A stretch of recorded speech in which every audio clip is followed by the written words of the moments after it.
Hello and welcome. We're so glad you could join us for this session today. We are. We're going to be doing something a little different. We're sort of stepping into the role of your personal English teachers. That's right. The goal here is to create a very calm, very clear space for learning. Today, it's not about analyzing a source or a trend. It's a dedicated vocabulary lesson.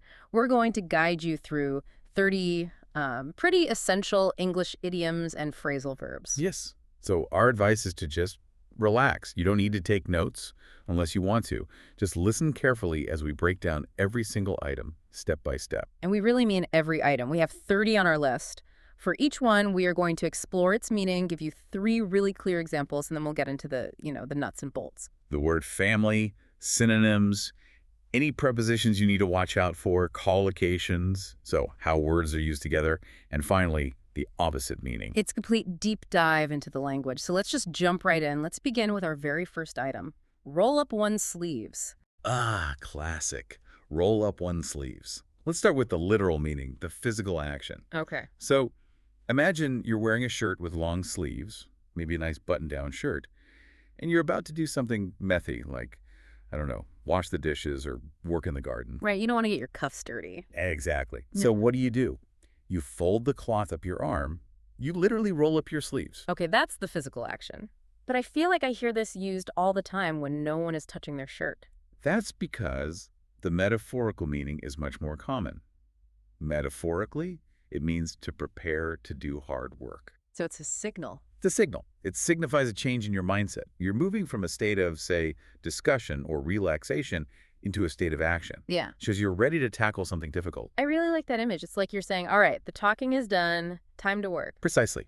Let's hear how it sounds in a sentence. Here's a great example for a work setting. The team needs to roll up their sleeves and finish the project by Friday. Okay, so the team isn't actually, adjusting their wardrobe. It's a call to action. It means they need to focus, maybe stop procrastinating, and really put in the serious effort required to meet that deadline. Got it. What's another example? Here's one that's a bit more physical, maybe closer to the literal meaning. If you want to fix the garden, you have to roll up your sleeves. Ah, I see. So you might literally roll up your sleeves to avoid the dirt. You might. But the phrase also carries that metaphorical weight. It implies that gardening isn't passive. It takes energy. It takes physical labor. You can't just admire the garden. You have to get in there and work. Okay, that makes sense. And one more. Let's try this one. She rolled up her sleeves to help with the moving boxes. Moving is definitely hard work. So by saying that, we understand she wasn't just directing traffic. No, she wasn't just standing there watching. She was actively participating. She was doing the heavy lifting. Let's break this down a bit more linguistically. What kind of phrase are we looking at? This is what we'd call a verb phrase, and it functions as an idiom. The meaning isn't obvious from the individual words. And it's word family or semantic field. The semantic field, which is just the category of meaning, is all about work, preparation, and effort. It's all about exertion. Okay. Now, if I wanted to say this but use a different phrase, what are some synonyms? You have some great options. The simplest is probably get to work. A very similar idiom is buckle down. Oh, I like that one. Buckle down. It sounds very serious. It does. It implies a high level of focus. Or you could just say, more simply, get busy. Are there any, grammar rules or prepositions we need to be careful with? It's pretty straightforward. Usually the phrase is followed by the word and, like in our first example, roll up your sleeves and finish the project. Right. Or you might use the preposition to, as in she rolled up her sleeves to help. It shows purpose. I feel like I hear this in specific combinations. Collocations, I think you called them. Yes. A very common collocation would be a manager saying, it's time to roll up one's sleeves. Or someone might say, I'm ready to roll up my sleeves. It often signals the start of a task. So finally, what's the opposite? If I'm not rolling up my sleeves, what am I doing? You'd be sitting back or being lazy. Another great phrase is watching from the sidelines. The opposite of this kind of engagement is passivity. That makes perfect sense. Okay, I feel ready to work. Let's move on to our second item. This one's fun. Rolling in dough. It is a fun one. Yeah. Rolling in dough. So to really get this, you need to know a little bit of English slang. Okay. The word dough, which, is the mixture of flour and water you use to make bread, is a very common slang term for money. Right, like bread can also mean money. So if dough is money, is the image here literally someone rolling around in a giant pile of cash? That's the exact image. It's vivid, it's a little bit cartoonish, and it paints a picture of extreme wealth. It means to be very rich, to have a huge amount of money. It suggests you have so much money you could play in it. Exactly, an excess of wealth. So how do we use this in a sentence? Well, the classic example is something like this. After winning the lottery, he is rolling in dough. The dream scenario. Someone suddenly gets a massive fortune. Yes, and now they have more money than they know what to do with. They are quite literally, in the idiom, rolling in it. What's another way to use it? It can be used to describe someone's behavior or appearance. For instance, the new CEO acts like she is rolling in dough. So maybe she's driving a fancy car or wearing expensive clothes. Exactly. She's projecting an image of extreme wealth, whether she has it or not. The phrase describes how she acts. Okay. And I think this next one is really common, using it in the negative. We are not exactly rolling in dough, so we must save money. Yes, this is very, very common. It's a colorful, idiomatic way to say we aren't rich. It's a bit softer than saying we're poor. It has a bit of humor to it. It does. Yeah. Now, if we look at the word family, this is an idiom that functions as an adjective phrase. You use it to describe a person's financial situation. And the semantic field would be wealth, money, and success, I guess. That's right. And if you're looking for synonyms, slang is your best friend here. You could say someone is loaded. Loaded, very common. Or filthy rich. Or maybe flush with cash. Of course, you could always just say wealthy, but it's not as colorful. And the preposition seems really important. It's always rolling in dough. Always. You're surrounded by it. You're submerged in it. You're rolling in it. What about all occasions? You'll often hear the phrase shortened to rolling in it, where Sure. it is just understood to be money, or more directly, rolling in money. And the opposite, if you're not rolling in dough. You might be broke or penniless. You could be in debt. A great opposite phrase is scraping by. Oh, scraping by. That's a good one. It paints a picture of just barely having enough to survive. It does. It's the perfect contrast to the excess of rolling in dough. Okay, that's very clear.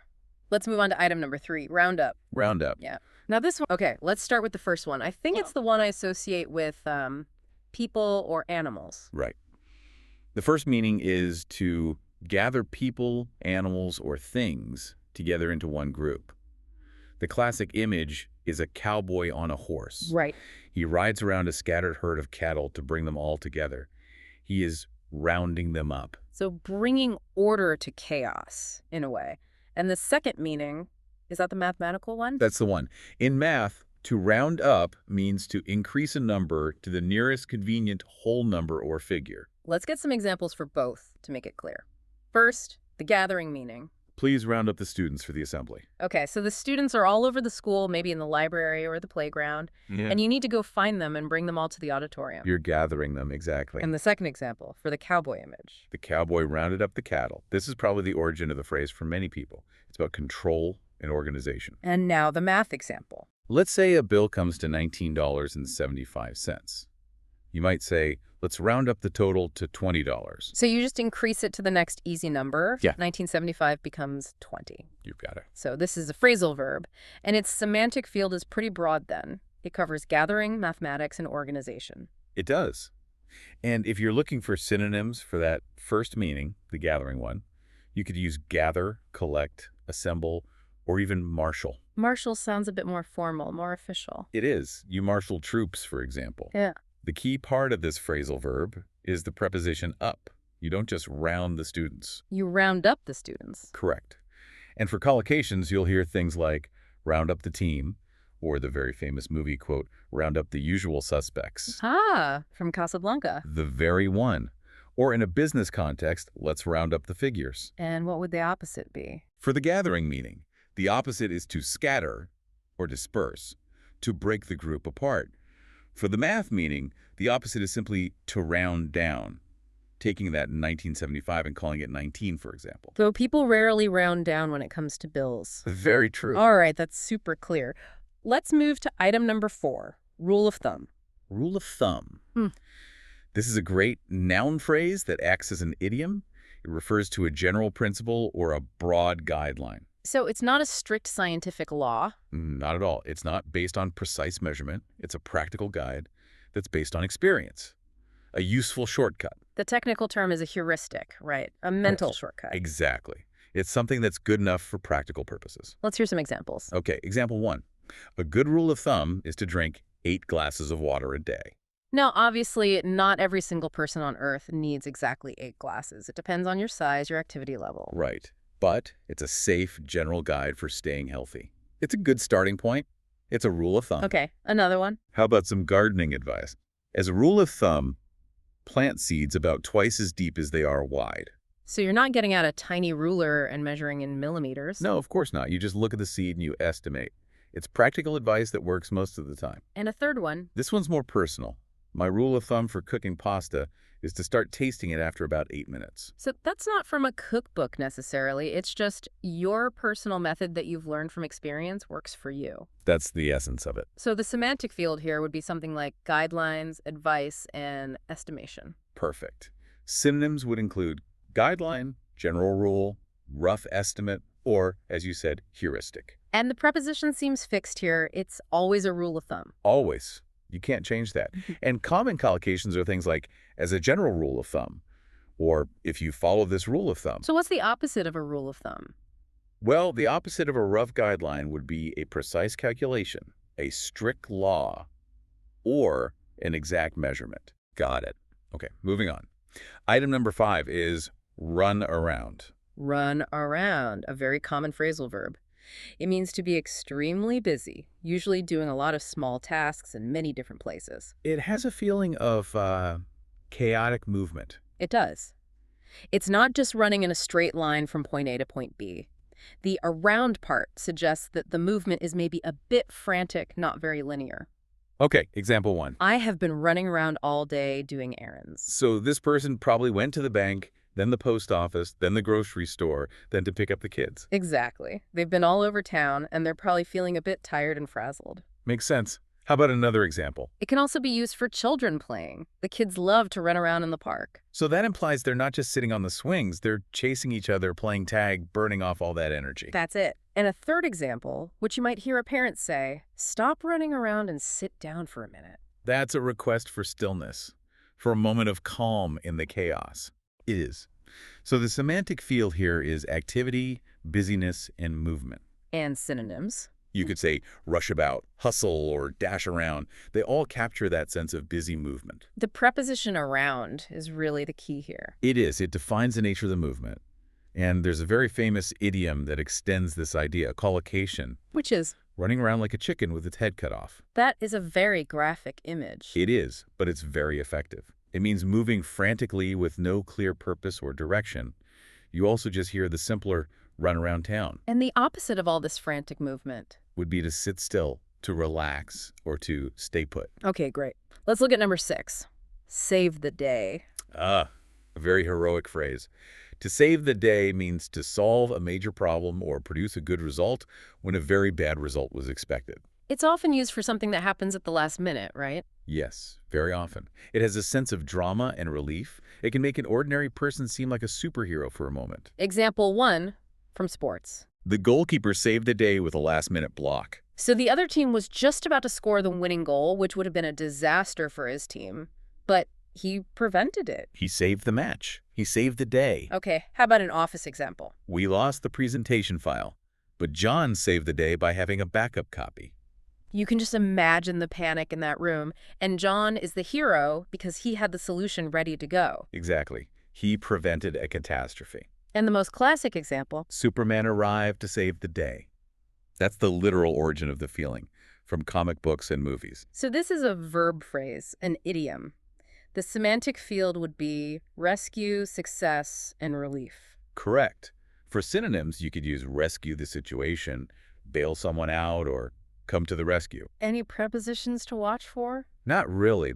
The phrase save the day acts as a complete unit. And collocations. You'll hear things like here to save the day or she managed to save the day. So the opposite would be total failure? Yes. The opposite would be to ruin everything, make matters worse, or another great idiom, drop the ball. To drop the ball. I like that. I'm trying not to drop the ball in this deep dive. Let's move to item number 7, second nature. Second nature. This is a fantastic phrase for talking about skills and habits. It refers to something that you do so often or have practiced so much that it becomes automatic. It's easy. You don't have to think about it anymore. Why second nature? What's first nature? That's a great question. First nature is your instinct. Things you do without learning, like breathing or blinking. Second nature is a learned skill that has become so ingrained it feels like an instinct. That's a brilliant explanation. Okay, example 1. Driving a car becomes second nature after a few years. That's so true. When you're first learning, you're thinking about the clutch, the gear stick, the mirror, every single thing. And then after a while, you just drive. You're thinking about your destination, not the mechanics of the car. It has become second nature. And the second example is the goal for everyone listening. Yes. Speaking English is second nature to her now.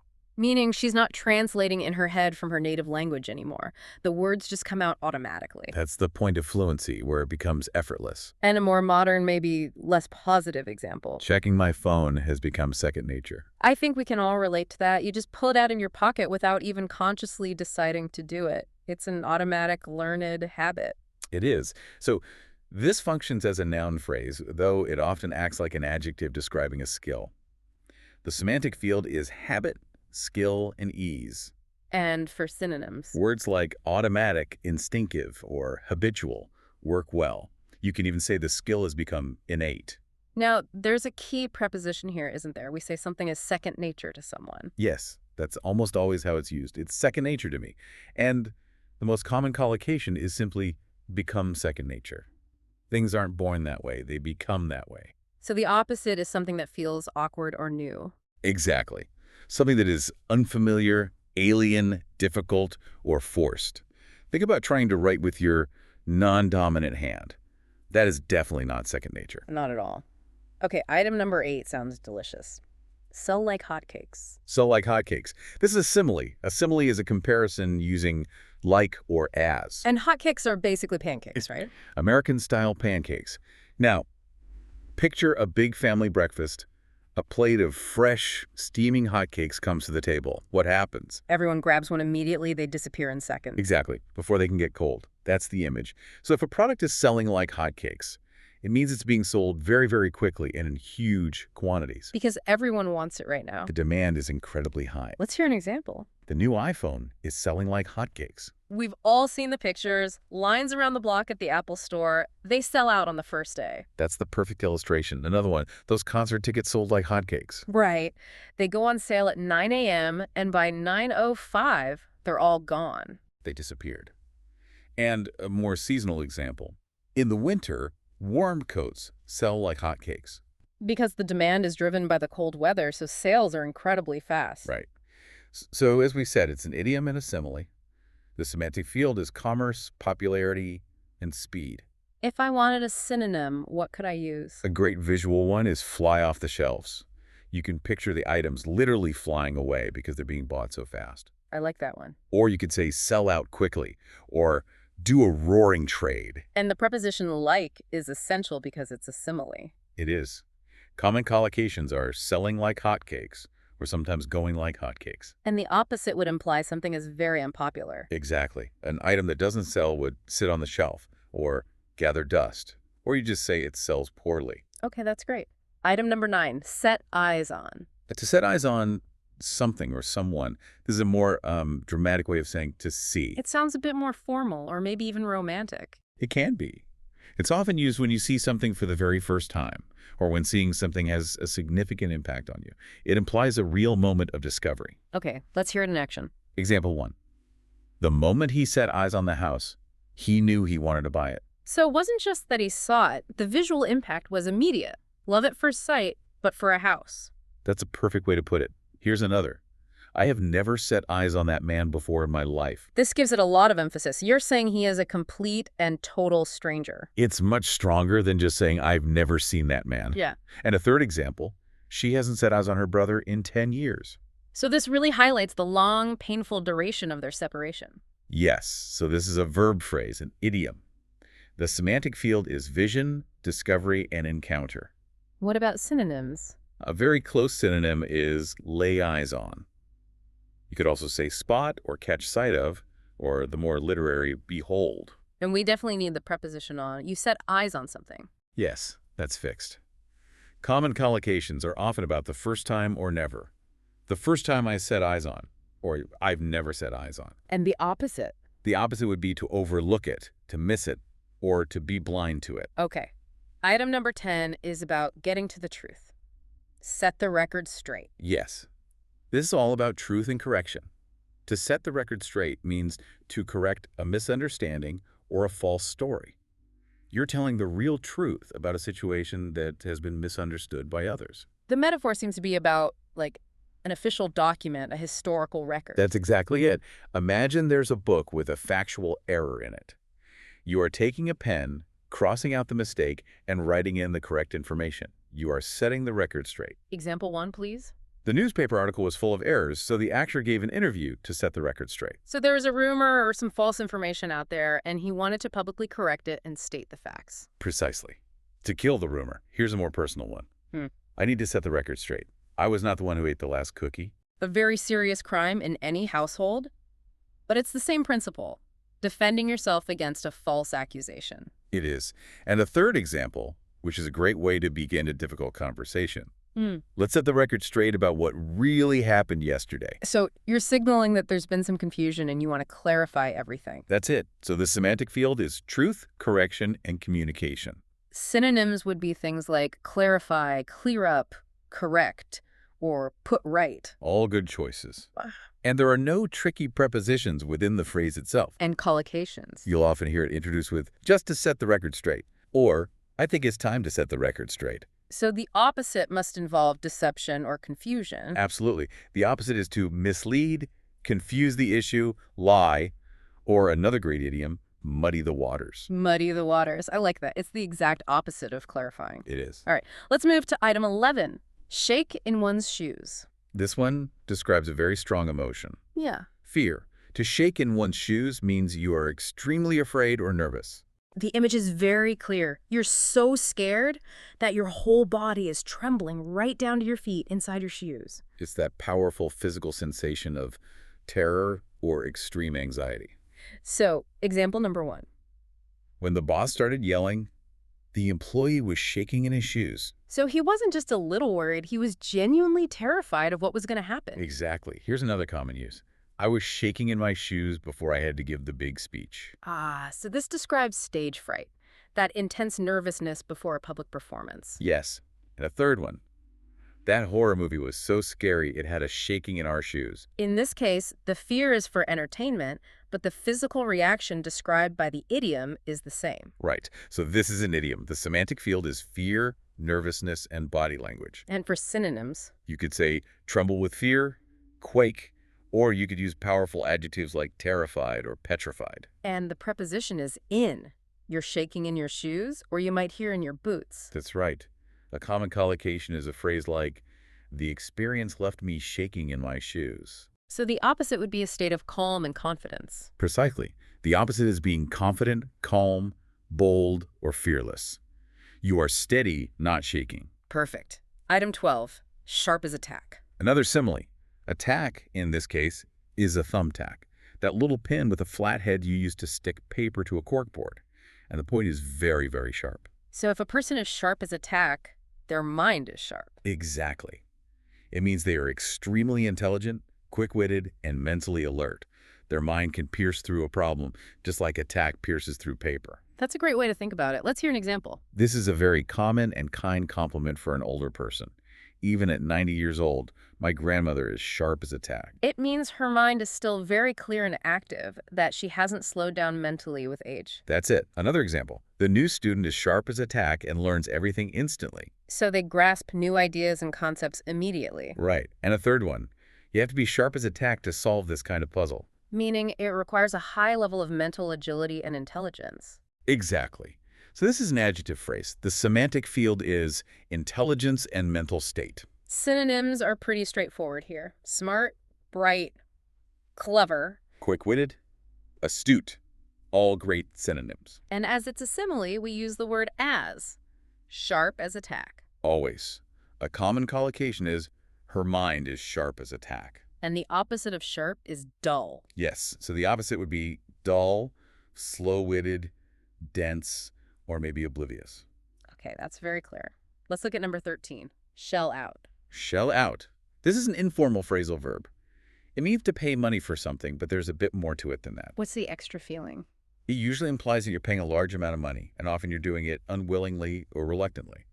There's a sense that the price feels too high. Where does the shell part come from? Think about shelling nuts, like peanuts or pistachios. You have to put in some effort to crack the shell to get the nut out.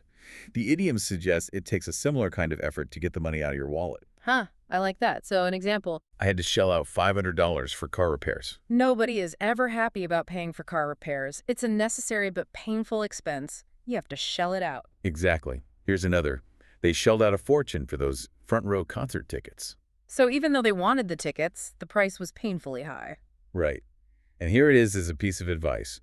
Don't shell out money on things you don't really need. So this is an informal verb. The semantic field is spending, money, and cost. Yes. And for synonyms, you can use other informal phrasal verbs like fork over or cough up. Cough up has that same reluctant feeling. It does. Or you could just say pay up or spend.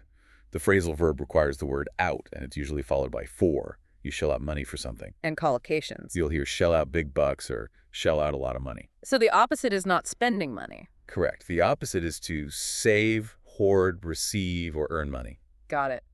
Okay, item 14. Sick and tired. This is a powerful phrase for expressing frustration. If you are sick and tired of something, it means you are completely and utterly annoyed, bored, or frustrated with it. It sounds like you've reached your absolute limit. You have. The repetition of sick and tired gives it that emphasis. It feels like the annoyance is almost making you physically ill. And it's usually about something that has been happening for a long time. Let's hear an example. I am sick and tired of this rain. I want to see the sun.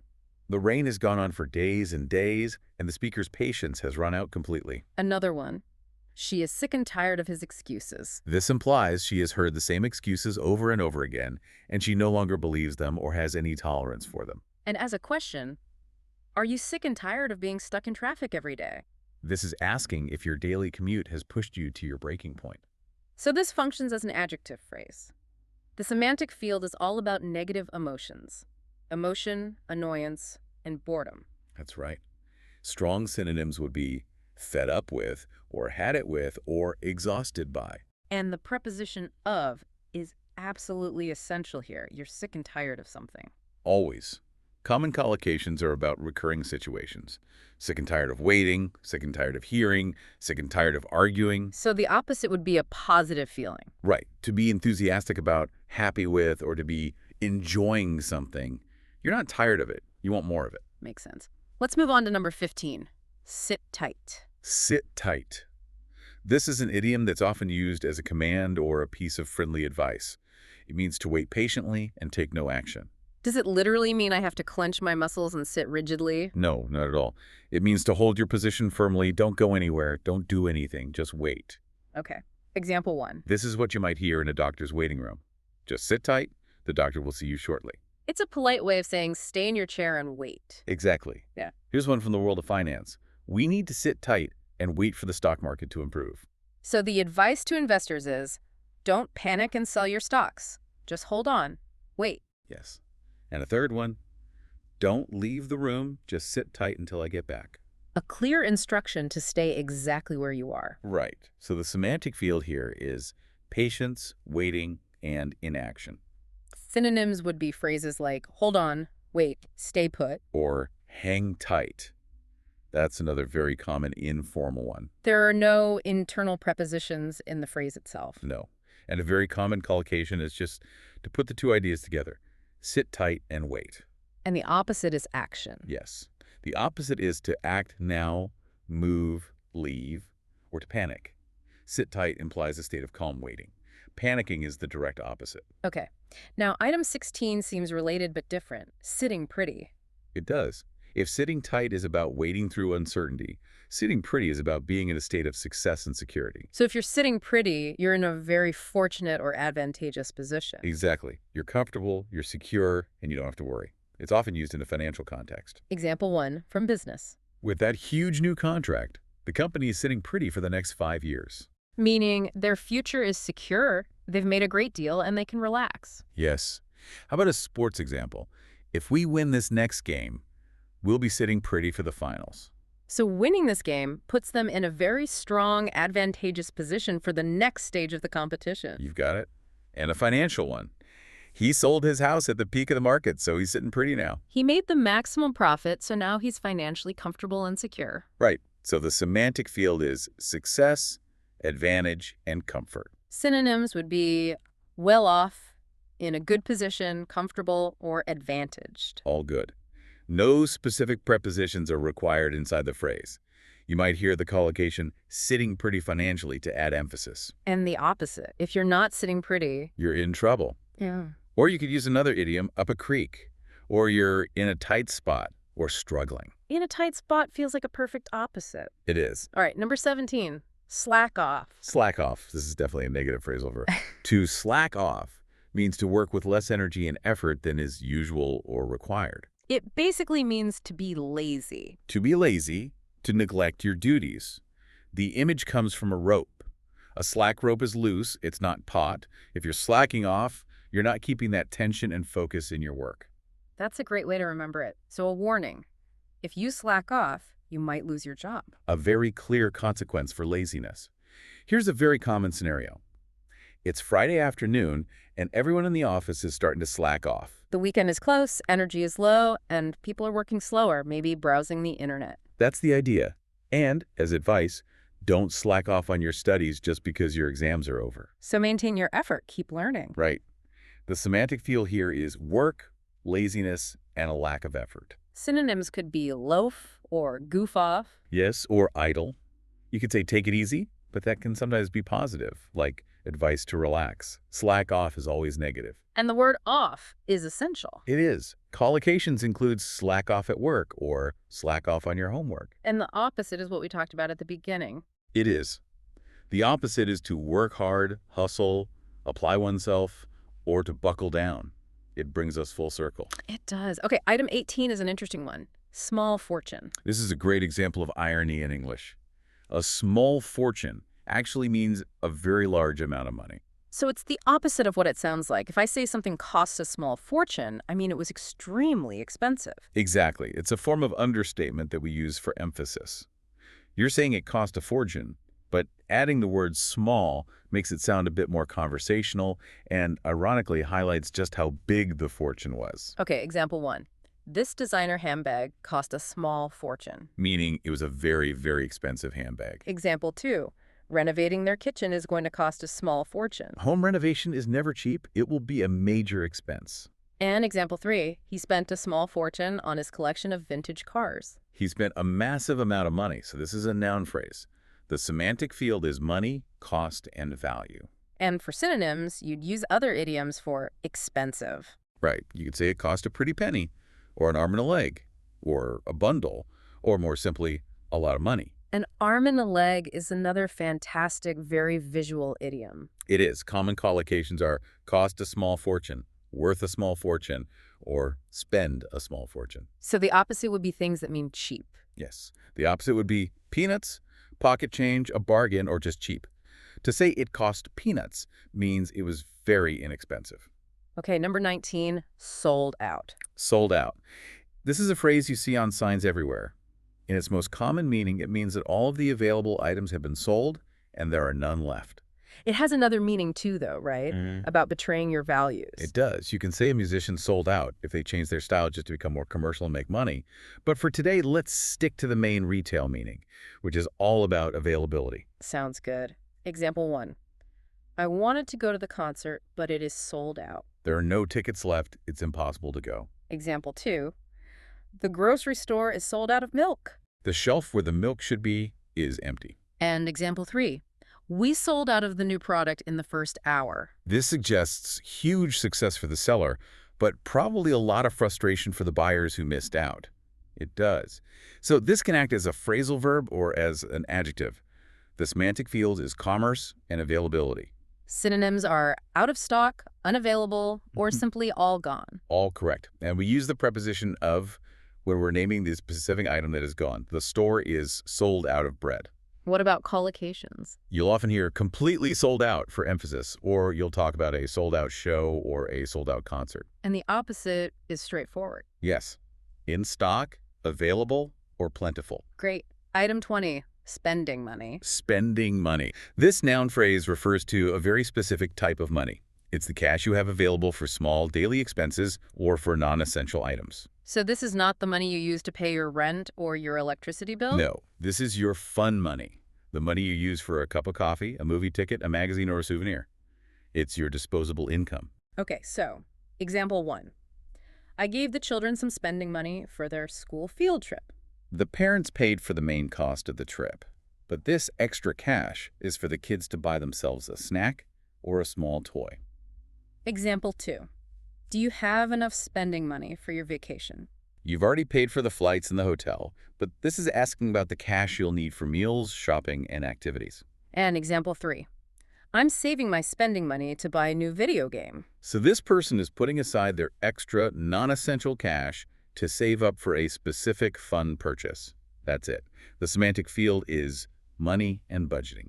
Synonyms would be pocket money or allowance, especially for children. Yes. Or disposable income for adults, or petty cash in a small business setting. No specific prepositions we need to worry about. No. Common collocations would be extra spending money or daily spending money. So the opposite would be the money for serious things. Exactly. The opposite is savings, rent money, or fixed expenses. Okay, let's move to a very dramatic one. Item 21, stab someone in the back. A very intense and negative idiom. To stab someone in the back means to betray someone who trusts you. The image is of a cowardly attack from behind, where the victim can't see it coming. That's the core of the meaning. It implies that you were pretending to be a friend to that person, which makes the betrayal even worse. So, example 1. I thought he was my friend for years, but then he stabbed me in the back by telling my boss lies about me. The friendship is destroyed by this act of betrayal. A more general piece of advice. Be careful with office politics. Some people will stab you in the back to get a promotion. A warning that in a competitive environment, colleagues might not be trustworthy. And to describe the feeling, she felt stabbed in the back when she found out her teammates had stolen her idea and presented it as their own. It describes that deep emotional pain of being betrayed by people you trusted.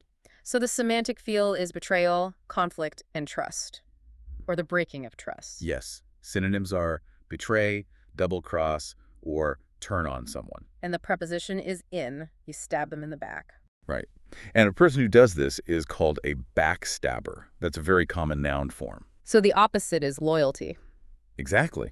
The opposite is to be loyal, to support someone, or another great idiom, to have someone's back. To have someone's back is the perfect antonym. It means you're there to protect them, not attack them from behind. It is. Okay, item 22, stand a chance. Stand a chance. This is all about probability and possibility. To stand a chance means you have a possibility of success or survival in a difficult situation. I hear this all the time in sports and competitions. Yes, it's perfect for any situation where there are odds of winning or losing. So, a negative example. Without more practice, you don't stand a chance of winning the tournament. Meaning success is basically impossible unless you prepare more. And as a question, do you think our team stands a chance against the champions in the finals? You're asking for an opinion. Is it possible for them to win? Are they good enough?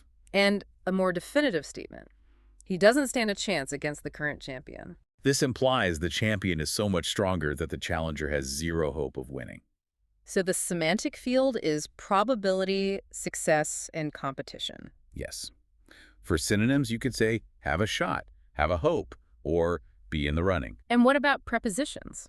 You usually use of to talk about the outcome, like a chance of winning. And you use against to talk about the opponent, a chance against him. And collocations are often about having a good chance or no chance. Exactly. You stand a good chance or you don't stand a chance. The opposite seems clear. It is. To have no hope, to be doomed, or for it to be impossible. Okay, number 23, stay up. Stay up. A very common phrasal verb related to our daily routines.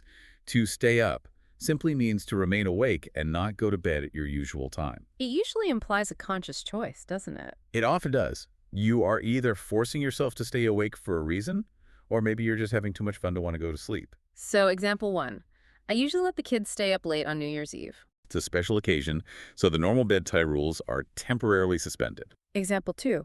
She stayed up all night studying for her big exam. So she didn't sleep at all. She forced herself to stay awake to study. And some advice. Don't stay up too late tonight. You have to get up early for work tomorrow. A practical reminder to get enough rest. So, a phrasal verb. The semantic field is sleep, time, and routine. Correct. For synonyms, you could say keep awake, or if you stay up the entire night, we have a great idiom for that. Pull an all-nighter. The word up is obviously essential here. It is. Common collocations are stay up late and stay up all night. And the opposite is simply going to sleep. Yes. To go to bed, turn in, or the informal slang, hit the sack. Hit the sack, a classic. All right, item 24, stop by. Stop by. This is a very friendly social phrasal verb. It means to visit a place or a person for a short period of time. It feels very informal, like you're just dropping in without a big plan. Exactly. It often suggests you're on your way to or from somewhere else, and you're just making a quick detour. It's very casual and low pressure. Example 1. On your way home from work, can you stop by the store and get some milk? A request to make a quick, short visit to the shop. Example 2. I'll stop by your office later this afternoon to sign those papers. Meaning, I'll drop in, it won't take long, I'll just sign the documents, and then I'll leave. And as a general invitation, feel free to stop by anytime you're in the neighborhood. This is a very warm and welcoming thing to say. It means you don't need to make an appointment. Just come over if you're nearby. So the semantic field covers socializing, visiting, and errands. Yes. And synonyms are all very similar phrasal verbs. Drop by, drop in, or the very informal swing by. The preposition by is the key part of the phrase. It is. Collocations are things like stop by later or stop by for a quick visit. And the opposite would be to not visit. To stay away, to avoid, or Really simply pass by. If you pass by someone's house, you see it, but you keep going and you don't stop. Got it. Okay, number 25, stressed out. Stressed out. A very, very common phrase for a modern feeling. If you are stressed out, it means you are feeling extremely worried, anxious, or overwhelmed by pressure. Is it any different from just saying you're stressed? It's very similar, but adding the word out really emphasizes the feeling. It suggests that the stress is total, that you're at your limit and completely overwhelmed by it. Okay, so example 1. He is really stressed out about his upcoming wedding. Planning a wedding involves a huge amount of pressure and details, and he's feeling all of it. Example 2. My job has me feeling really stressed out lately. Meaning the demands of the job are becoming too much to handle. And as a piece of advice, you should take a break if you're getting stressed out. A suggestion to step away from the source of the pressure and relax. So this is an adjective phrase that comes from a phrasal verb. The semantic field is emotion, mental health, and pressure. That's right. Synonyms include anxious, frazzled, under pressure, or tense. And we use the preposition about to identify the cause of the stress. Yes, you are stressed out about something. Common collocations are totally stressed out or getting stressed out. And the wonderful opposite feeling. To be relaxed, calm, carefree, or the very common informal slang, chill. Let's all try to be a bit more chill. Okay, number 26, strike it rich. Strike it rich. This is an idiom of dreams and good fortune. To strike it rich means to suddenly acquire a huge amount of money, usually through a combination of luck and discovery. The verb strike makes me think of mining. That's exactly where it comes from. Imagine a gold prospector from the old days chipping away at rock with his pickaxe. Suddenly, he hits a vein of pure gold. He strikes the gold. He has struck it rich. A great backstory. So a historical example, during the California gold rush, thousands of people went west hoping to strike it rich. They were all dreaming of finding that huge nugget of gold. A more modern example. He struck it rich when his new invention became a worldwide success. So he created something that everyone wanted, and he made a lot of money very, very quickly. And a more speculative one. You never know, you might strike it rich in the stock market. If you're very lucky and you buy the right stock at the right time. So the semantic field is wealth, luck, and success. Yes.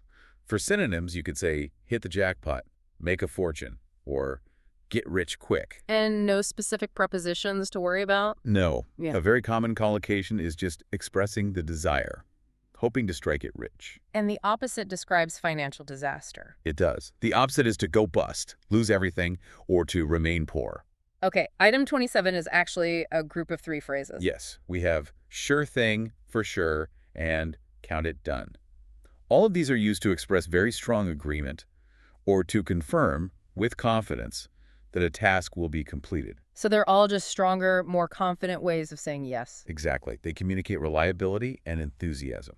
When you use one of these, you're telling the other person, you don't need to worry about this at all. I will take care of it. Okay, example for sure thing. Someone asks, can you help me move this table? You reply, sure thing. It's friendly, it's positive, it's an enthusiastic yes. Exactly. Now, for sure, I promise I will be at your party. I will be there for sure. This adds emphasis. There is zero doubt, 100% guaranteed. Right. And for count it done, your boss says, I need this report on my desk by noon.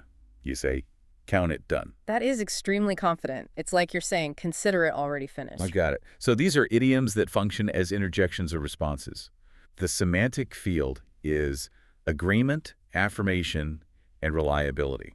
Synonyms are words like definitely, certainly, absolutely, or another great one, consider it done. And these are almost always used as standalone responses. So the opposites are just ways of saying no or expressing doubt. Yes. No way. I can't do that. Maybe not, or I'm unsure. Great. Item 28.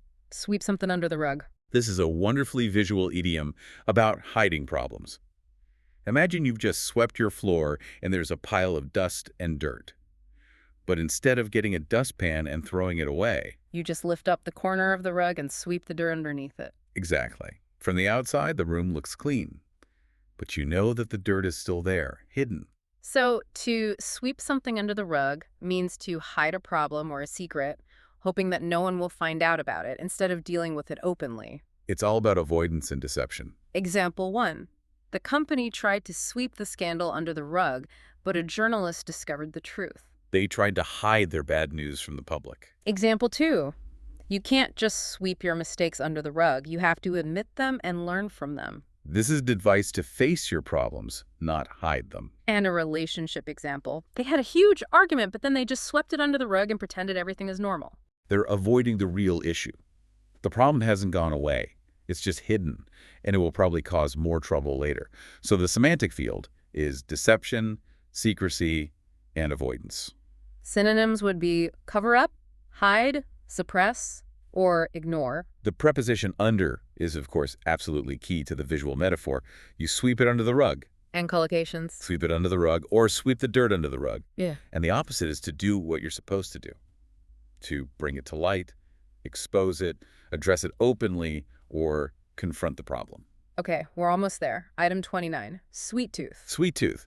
If a person says they have a sweet tooth, it has nothing to do with the actual condition of their teeth. It means they have a very strong liking or craving for sweet foods. Yes, they love candy, cake, chocolate, ice cream, pastries, all things sugary. So if you put a plate of cheese and a plate of cookies in front of them, they will always choose the cookies. That's the idea. So example 1. I have a terrible sweet tooth. I just can't resist eating chocolate every day. A confession of a sugar craving. Example 2. Dessert is his favorite part of any meal because of his sweet tooth. He looks forward to the sweet course more than the savory main course. And example 3. I needed to satisfy my sweet tooth, so I bought a pint of ice cream. You had a craving for sugar, and you took action to satisfy it. So the semantic field here is food, taste, and preference. Right. There aren't many direct synonyms. You'd probably just say a sugar craving or a love of sweets. And no real prepositions to worry about. No.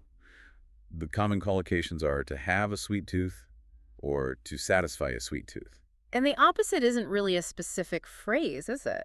Not really. It's just a preference for the opposite taste. So preference for savory food or salty food. Some people would always choose the potato chips over the chocolate bar. I am definitely one of those people. Okay, our final item, number 30. Sweeten the deal. Sweeten the deal.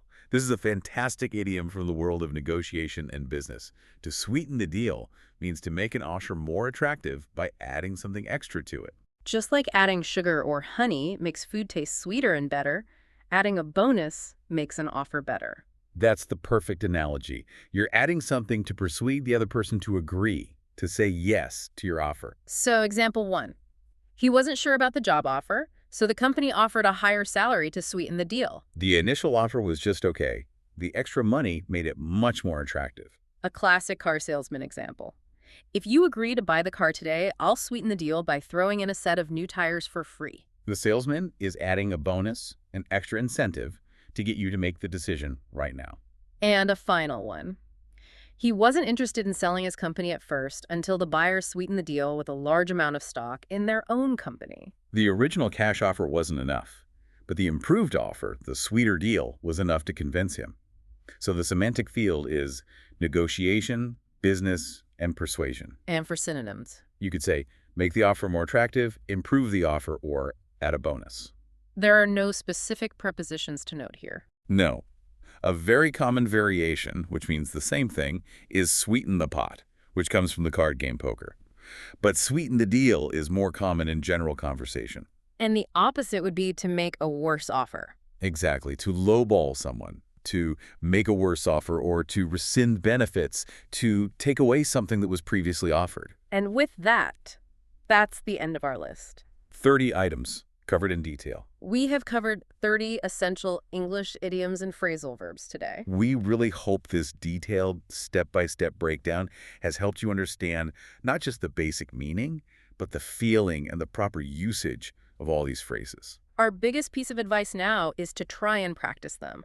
Try to use one or two of these phrases in a conversation today or tomorrow. That's the best way to make them part of your own active vocabulary. Yeah. Thank you so much for listening and for studying with us. Goodbye for now.